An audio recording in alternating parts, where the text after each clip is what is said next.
শেখ হাসিনা সবচেয়ে বেশি অহংকার করত শেখ হাসিনা পালায় না কথাটা নিয়ে। শেখ হাসিনা পালিয়ে গেছে, শেখ হাসিনা নাই, শেখ হাসিনা চলে গেছে, শেখ হাসিনা পালায় না।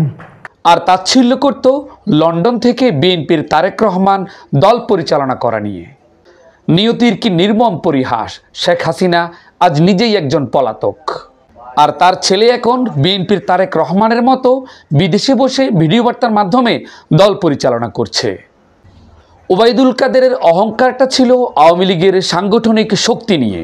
বিএনপিকে সবসময় তাচ্ছিল্য করে বলতো বিএনপি মাঠে নামতে পারে না, আন্দোলন করতে পারে না, ঈদের পর আন্দোলন করবে।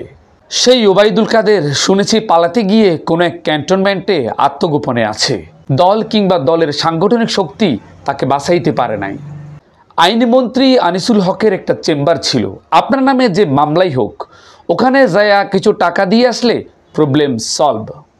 সেই আনিসুল হক এখন জেলে আছেন, তাকে নেওয়া হয়েছে রিমান্ডে।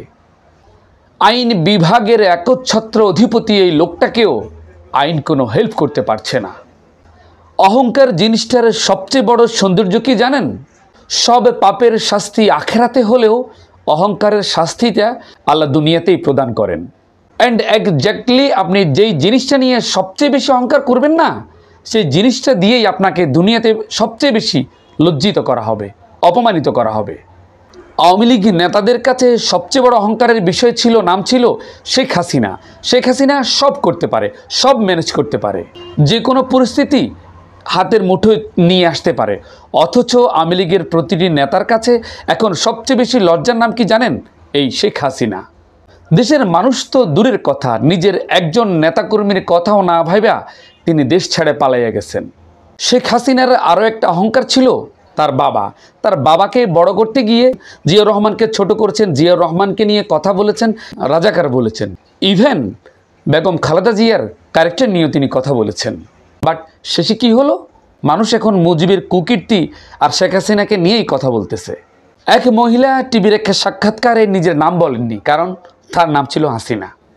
নিজেকে 15 বছর যাবৎ হাসিনা খোদা বানানোর চেষ্টা করেছেন। সেই হাসিনাকে জাস্ট 2 ঘন্টার মধ্যে আল্লাহ তাআলা শয়তান বানিয়ে ফেলেছেন। যেই শেখ মুজিব 5 আগস্ট সকালবেলাও দেবতার আসনে ছিল, আজ সেই শেখ মুজিবকেই মানুষ শয়তানের সাথে তুলনা করছে। Can you imagine? অহংকারের এমন করুণ পরিণতি দেখতে পারাটাও প্রতিটি মানুষের জন্য একটি বড়সড় নিয়ামত। ফেরাউনকে দেখার পর, জানার পর, বোঝার পর যেমন আরেকজন ফেরাউন হওয়া কঠিন, ঠিক তেমনি হাসিনা কিংবা হাসিনার সরকারের পতন দেখার পর আমাদেরকে নিশ্চয়ই সেই পথে চলা থেকেও ভাগ্য আমাদেরকে বাঁচিয়ে দেবে। সবশেষে এইটুকুই বলবো, ভবিষ্যৎ নিয়ে কথা বলবেন না, অহংকার করবেন না, কারণ এখন থেকে 1 মিনিট পরে যা হবার তা আল্লাহ নির্ধারণ করে রেখেছেন। আমার শক্তি, আমার প্রচেষ্টা কখনো আমাকে সেই পরিণতি থেকে বাঁচাতে পারবে না। তাই প্রতিটি মানুষকেই অহংকার থেকে বেঁচে থাকা উচিত। আসুন নিজেকে অহংকার থেকে বাঁচিয়ে রাখি।